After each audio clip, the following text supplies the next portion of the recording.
میری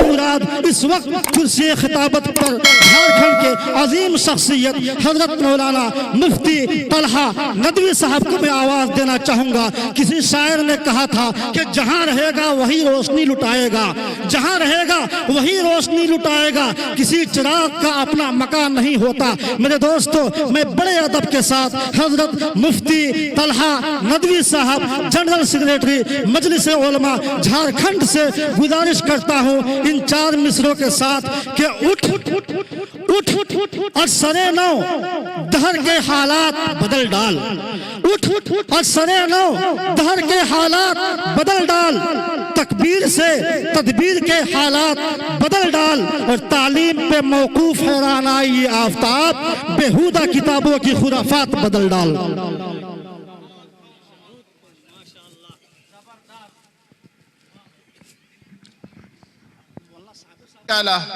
ونشهد أن سيدنا وشفيعنا وحبيبنا ومولانا محمدا عبده ورسوله صلى الله عليه وعلى آله وصحبه وسلم تسليما كثيرا كثيرا. أما بعد، فأعوذ بالله من الشيطان الرجيم. بسم الله الرحمن الرحيم.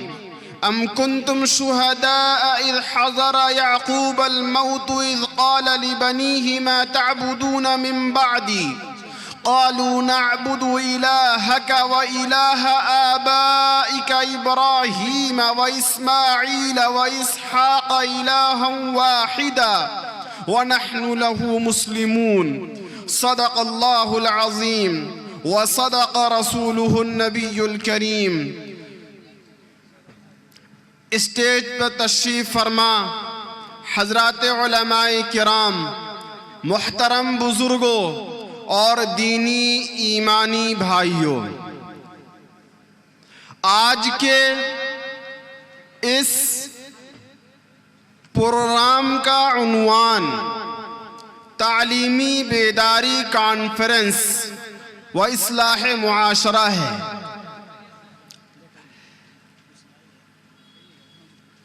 پروگرام کا جو عنوان متعین کیا گیا ہے وہ عنوان بہت ہی لاجواب ہے۔ مجھے بے حد خوشی ہوئی کہ آپ حضرات نے تعلیمی بیداری کانفرنس منعقد کی، لیکن میں یہ بات عرض کرنا چاہتا ہوں کہ تعلیمی بیداری کانفرنس صرف ایک رات کے لیے نہ ہو، صرف چند گھنٹوں کے لیے نہ ہو، بلکہ تعلیمی بیداری کانفرنس یہ ایک مشن ہے، یہ ایک تحریک ہے جسے ہمیں ہر گھر پہنچانا ہے، ہر فرد تک پہنچانا ہے۔ میں آپ لوگوں کو مبارکباد پیش کرنا چاہتا ہوں، اور خاص طور پر ان لوگوں کو جن لوگوں نے اتنا اچھا پروگرام سجایا، بچوں نے جو جن بچوں نے پروگرام میں حصہ لیا اور حصہ لینے کے ساتھ ساتھ تقریریں پیش کی، نعت پیش کی، مکالمے پیش کیے، اس سے اندازہ ہوا کہ یہاں کے پڑھانے والے، انتظام کرنے والے واقعی محنت کر رہے ہیں، اس لیے وہ دوبارہ قابل مبارکباد ہیں۔ آج ہم جس دور سے گزر رہے ہیں وہ دور کوئی نارمل دور نہیں ہے، ہم ایسے دور سے گزر رہے ہیں جہاں ایمان پر ڈاکہ ڈالنے کی کوشش کی جا رہی ہے، جہاں آپ کے بچوں سے، آپ کی نسلوں سے ایمان کی دولت کو چھیننے کی کوشش کی جا رہی ہے، ہم پر طرح طرح کے حملے کیے جا رہے ہیں تاکہ یہ ایمان ہماری نسلوں کے ہاتھ سے چھین جائے۔ لیکن ہمیں امید ہے کہ آپ جیسے غیور نوجوان، آپ ایسے غیور لوگ ایمان کی حفاظت کریں گے، اپنی نسلوں کی حفاظت کریں گے، اپنی اولاد کی حفاظت کریں گے۔ حضرت یعقوب علیہ السلام جو آیت میں نے پڑھی، حضرت یعقوب علیہ السلام کی موت کا وقت قریب ہے، مرض الموت میں ہیں۔ انہوں نے اپنے تمام بیٹے کو جمع کیا، اور حضرت یعقوب کون ہیں؟ وقت کے نبی ہیں، اور کون ہیں؟ جن کے والد حضرت اسحاق علیہ السلام نبی، جن کے دادا حضرت ابراہیم علیہ السلام نبی، اور جن کے بیٹے حضرت یوسف علیہ السلام نبی۔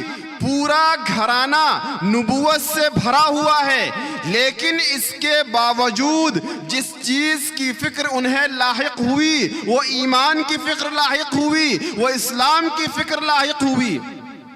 مفسرین فرماتے ہیں کہ جس زمانے میں یعقوب علیہ السلام جی رہے تھے، مصر میں زندگی گزار رہے تھے، مصر میں ایک طرف سورج کی پوجا کی جا رہی تھی، دوسری طرف چاند کی پوجا کی جا رہی تھی، ستاروں کی پوجا کی جا رہی تھی، جانوروں کی پوجا کی جا رہی تھی، اور دیگر چیزوں کی پوجا کی جا رہی تھی۔ حضرت یعقوب علیہ السلام کو یہ فکر لاحق ہوئی، کہیں میری اولاد ایمان سے ہاتھ نہ دھو بیٹھے، تو انہوں نے جمع کرنے کے بعد پوچھا، ما تعبدون من بعدی، تم میرے بعد کس کی عبادت کرو گے؟ تو بیٹے تو نبی کے بیٹے تھے، تمام نے جواب دیا، نعبد الہک و الہ آبائک، ہم آپ کے معبود کی عبادت کریں گے، اور آپ کے آباء و اجداد یعنی حضرت اسحاق، حضرت ابراہیم کے معبود کی عبادت کریں گے، وَنَحْنُ لَهُ مُسْلِمُونَ، اور ہم اللہ کے فرما بردار ہیں۔ کیسے ہمارے بچوں کے ایمان کو چھیننے کی کوشش اس زمانے میں بھی کی جا رہی ہے، اور ہمیں بھی وہی فکر لاحق ہونی چاہیے جو فکر حضرت یعقوب علیہ السلام کو تھی۔ کہ لکھنؤ کا ایک علاقہ ہے خرم نگر، وہاں ایک حاجی صاحب رہتے ہیں جنہوں نے 2 حج کیے۔ حاجی صاحب کا بیٹا کانونٹ اسکول میں پڑھتا تھا۔ حاجی صاحب کے یہاں کوئی مسئلہ پیش آ گیا، کوئی مصیبت آ گئی۔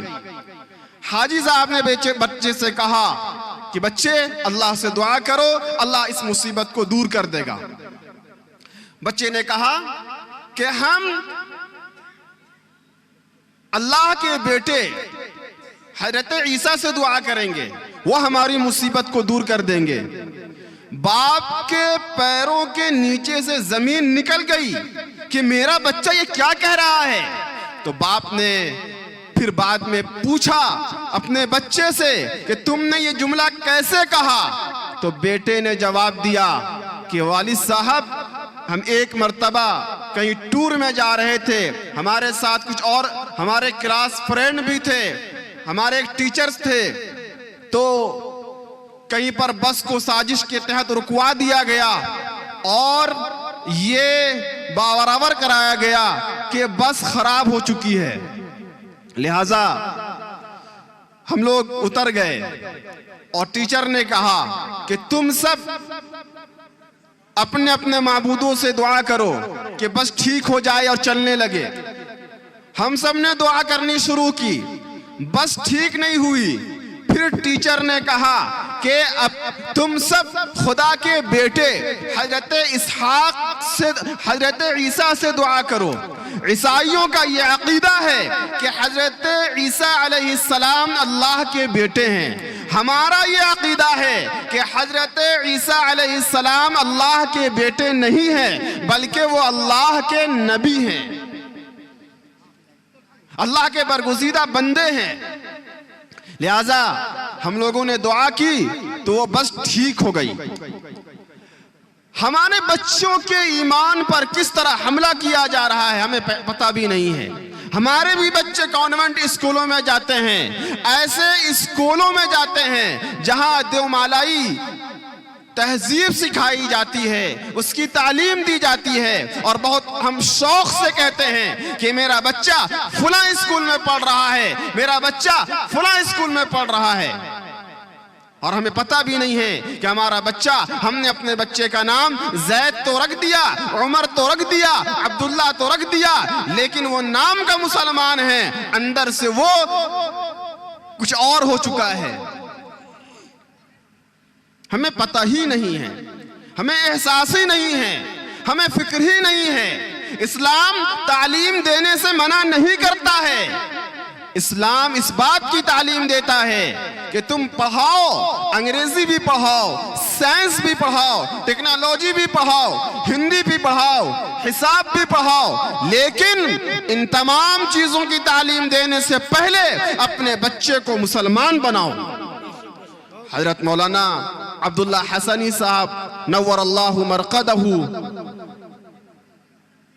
بہت دائی قسم کے آدمی تھے، اللہ والے تھے، مختلف علاقوں کا وہ دورہ کیا کرتے تھے۔ انہوں نے 2 واقعات سنائے کہ میں فلاں علاقے میں گیا ہوں۔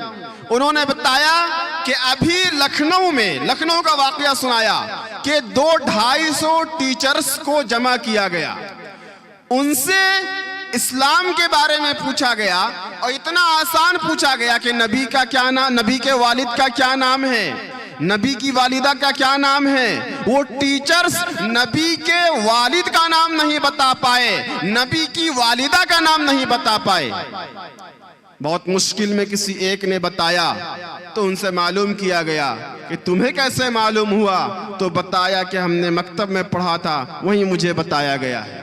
تو مکتب کی تعلیم کو ہم ہلکے میں نہ لیں، مکتب کی تعلیم کوئی معمولی تعلیم نہیں ہے۔ آپ کے یہاں اگر مکتب چل رہا ہے تو آپ بہت خوش نصیب ہیں۔ آج کے اس دور میں علماء کرام کہہ رہے ہیں کہ مکتب کا اپنے محلے میں، اپنی بستی میں، اپنے علاقے میں قائم کرنا یہ فرض عین ہے۔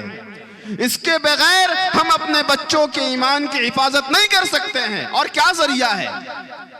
ہر گھر میں ایک شیطان ہے، ایک دجال بیٹھا ہوا ہے جس کو ہم اینڈرائڈ موبائل کہتے ہیں۔ میں یہ نہیں کہتا کہ اس موبائل کا استعمال غلط ہے، مگر میں یہ کہتا ہوں کہ اس موبائل کا ناجائز استعمال غلط ہے۔ ہم اپنے بچوں کو موبائل پکڑا دیتے ہیں، کیوں؟ کیونکہ والدہ صاحبہ یہ چاہتی ہیں کہ ہم تھوڑی دیر آرام کر لیں، ہم بھی کسی سے گفتگو کر لیں، ہم بھی کچھ کھانا پکا لیں، کچھ کام کر لیں۔ وہ بچے کو موبائل پکڑا دیتی ہیں، اور بچہ کیا کرتا ہے؟ ادھر ادھر کی ساری چیزیں دیکھ رہا ہے۔ بچے کو کیا معلوم کہ یہ کیا ہے؟ اب بچے کا اندر کا جو ایمان ہے، جو دل کی کیفیت ہے، وہ برباد ہو رہی ہے، وہ خراب ہو رہی ہے۔ تو ایسے میں اگر ہم نے اپنے بچوں کی فکر نہ کی تو اپنے بچوں کی فکر کا سب سے بڑا ذریعہ یہ مکتب کا نظام ہے، جہاں ان بچوں کو قرآن کی تعلیم دی جاتی ہے، جہاں ان بچوں کو اردو کی تعلیم دی جاتی ہے، اور وہ اردو زبان جس میں قرآن کریم کے ترجمے موجود ہیں، جس میں احادیث موجود ہے، جس میں اللہ کے نبی صلی اللہ علیہ وسلم کی سیرت طیبہ کو لکھا گیا ہے، جس زبان میں اسلامی تاریخ کو لکھا گیا ہے۔ آج ہمارے اندر سے اردو کی اہمیت ختم ہو رہی ہے۔ ٹھیک ہے، عربی پڑھ لی نا، اب یہ سمجھتے ہیں کہ بچہ انگلش کیسے بولنا سیکھ جائے، انگریزی کیسے بولنا سیکھ جائے۔ آپ کا بچہ شوق سے انگلش بولے، پھر انگلش بولے، لیکن جو ہماری مادری زبان ہے، جس زبان میں اگرچہ وہ اسلامی زبان نہیں ہے، لیکن اس زبان میں عربی کے بعد جس زبان نے سب سے زیادہ اسلام کی خدمت انجام دی ہے وہ اردو زبان ہے۔ تو مکتب میں اردو کی تعلیم سکھائی جاتی ہے، اور ان تمام چیزوں سے بڑھ کر اسی مکتب میں سکھایا جاتا ہے کہ جنت ماؤں کے قدموں کے نیچے ہے۔ اسی مکتب میں یہ سکھایا جاتا ہے کہ تم میں سب سے بہتر وہ ہے جن کے اخلاق اچھے ہوں۔ اسی مکتب میں یہ سکھایا جاتا ہے کہ پڑوسیوں کے ساتھ کیسے برتاؤ کرنا چاہیے۔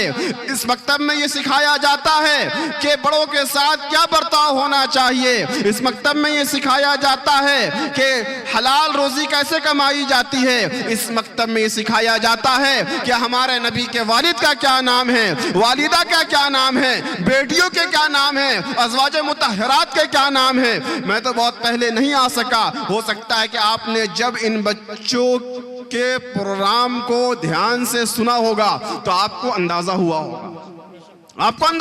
ہوگا کہ یہ ہمارے مستقبل ہیں۔ اگر ہم نے ان کو سنوار لیا تو بہت کچھ کر لیا، کیونکہ آج یہ بچے ہیں، کل جا کر یہ جوان ہوں گے، اور ہمیں معلوم ہے کہ اس وقت نوجوانوں کا کیا حال ہے۔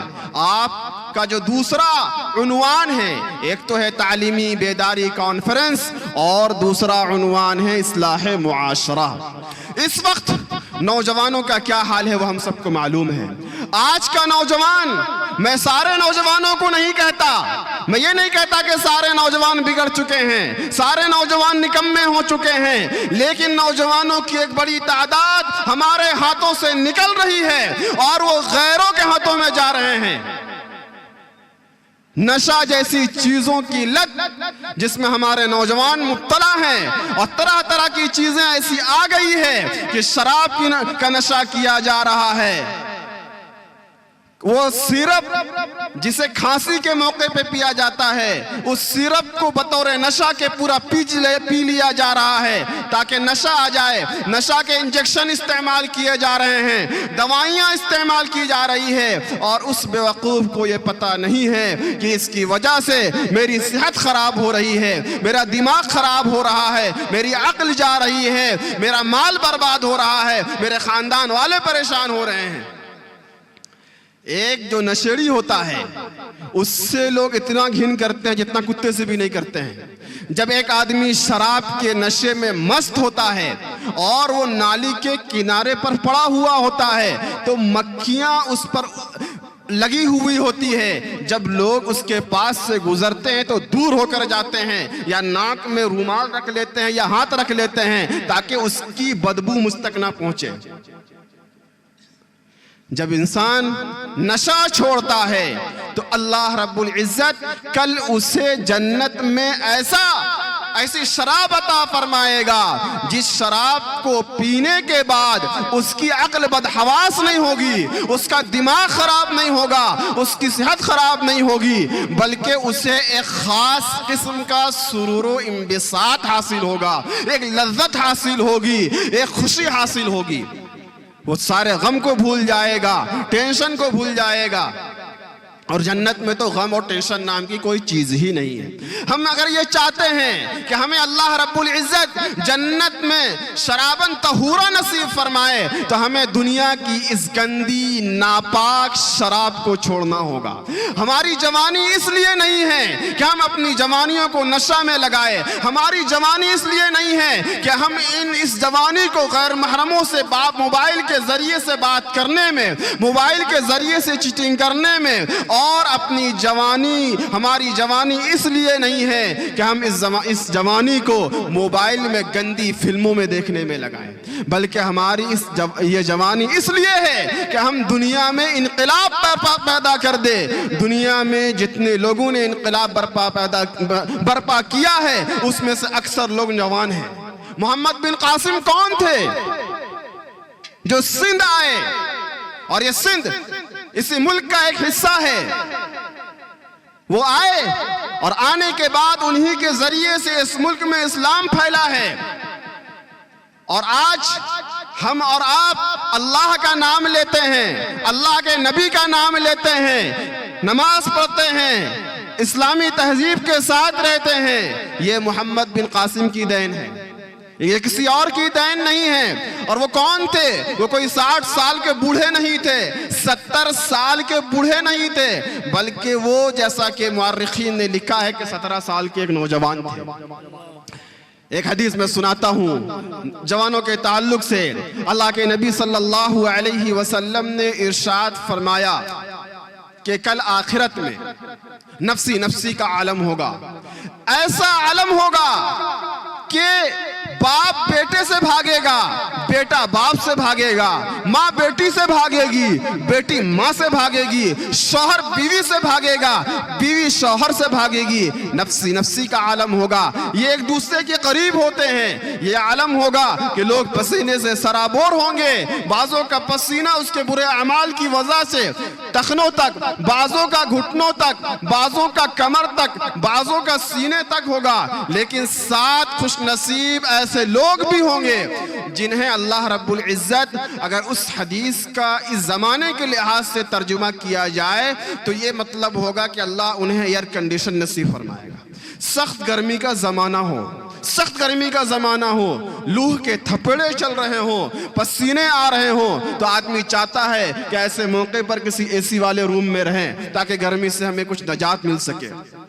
اس موقع پر اللہ رب العزت 7 لوگوں کو ایئر کنڈیشن میں جگہ نصیب فرمائے گا۔ ان 7 لوگوں میں ایک نوجوان وہ بھی ہوگا جس نے اپنی جوانی کو اللہ کی عبادت میں گزار دیا۔ یہ عمر ہے عبادت کی، یہ عمر ہے کچھ کام کرنے کی۔ حالات ایسے ہیں، ابھی مجھ سے پہلے مولانا فیروز صاحب نے کچھ روشنی ڈالی اپنی نظامتی کے انداز میں۔ آج یہ کیا ہو رہا ہے ہمارے اس صوبے میں، ہماری اس ریاست میں؟ کچھ لوگوں کی گندی نظر پڑ رہی ہے۔ کیا ہم باہر سے آئے ہیں؟ ہم یہاں پیدا ہوئے۔ میں بہت کھل کر بات نہیں کرنا چاہتا، لیکن سمجھدار لوگ بات کو سمجھ سکتے ہیں کہ میں کیا کہنا چاہتا ہوں۔ ہم یہاں پیدا ہوئے، میرے والد یہاں پیدا ہوئے، میرے دادا یہاں پیدا ہوئے، میرے پردادا یہاں پیدا ہوئے۔ میں اپنی مثال نہیں دے رہا ہوں، آپ تمام کی مثال دے رہا ہوں۔ اور کہا جاتا ہے کہ آپ بنگلہ دیشی ہیں، گھسپیٹیے ہیں۔ یہ اتنی بری گالی مجھے دی جا رہی ہے، کس بات پہ دی جا رہی ہے؟ نوجوان جاگو، بیدار ہو، سمجھو حالات کس رخ کی طرف جا رہے ہیں، لیکن ہم حالات کو سمجھنے کے لیے تیار نہیں ہیں۔ آج مسجدوں میں طرح طرح کے جھنڈے لگا دیے جا رہے ہیں، کسی کے گھر میں چڑھا جا رہا ہے، اور ایک خاص قسم کا جھنڈا اتار کر دوسرا خاص قسم کا جھنڈا لگا دیا جا رہا ہے۔ ٹرینوں میں سفر کیا جا رہا ہے، ٹارچرز کیے جا رہے ہیں، اذیتیں دی جا رہی ہیں، تکلیفیں دی جا رہی ہیں۔ کیا کچھ اس ملک میں نہیں ہو رہا ہے؟ اگر ہم بیدار نہ ہوئے اور ہم نے ان چیزوں کا مقابلہ حکمت سے نہ کیا تو سمجھ لیجئے تو پھر آگے اللہ ہی محافظ ہے۔ جوانوں، جوش میں آنا ہے، لیکن اس جوش میں ہوش کو نہیں کھونا ہے۔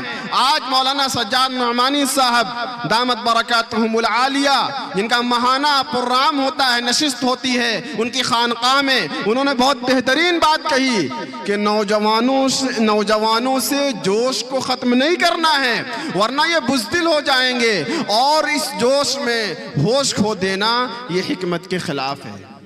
بزدلی بھی نہیں آنی ہے اور حکمت کے خلاف بھی کوئی کام نہیں کرنا ہے۔ جو ہمارے بزرگوں کی طرف سے، جو ہمارے بڑوں کی طرف سے، جو ہمارے اکابر کی طرف سے کہا جائے گا وہ کام ہم کریں گے۔ میں اپنی باتوں کو صدر all India Muslim personal law board کے پیغام کے ساتھ ختم کرنے کی کوشش کروں گا۔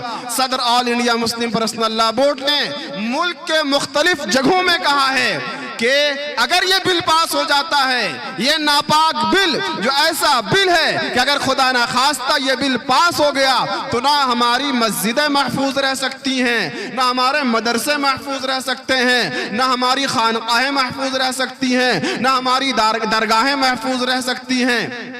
پھر جب یہ چیزیں محفوظ نہیں رہیں گی تو ہم بھی محفوظ نہیں رہیں گے۔ ظاہر سی بات ہے، خدا نہ خواستہ اگر یہ بل پاس ہو گیا تو مولانا کا پیغام ہے کہ پھر اگر ہمیں جیل کو بھرنا پڑے تو ہم جیل کو بھریں گے۔ کیا بات ہے بھائی؟ اگر ہمیں سڑکوں میں اتر کر احتجاج کرنا پڑے تو ہم احتجاج کریں گے، لیکن اپنے بڑوں کے مشوروں سے، اپنے بڑوں کی رہنمائی میں، اپنے دماغ سے ہمیں کچھ بھی نہیں کرنا ہے۔ ہمارے علاقے کے جو بااثر علماء ہیں، جو اس ریاست کی قیادت کر رہے ہیں، ظاہر سی بات ہے وہاں کا پیغام آپ تک پہنچائیں گے، اس کے بعد ہی یہ کام کرنا ہے۔ میں پھر اخیر میں جو اس بینر کا جو عنوان ہے اس کو دہراتا ہوں کہ اس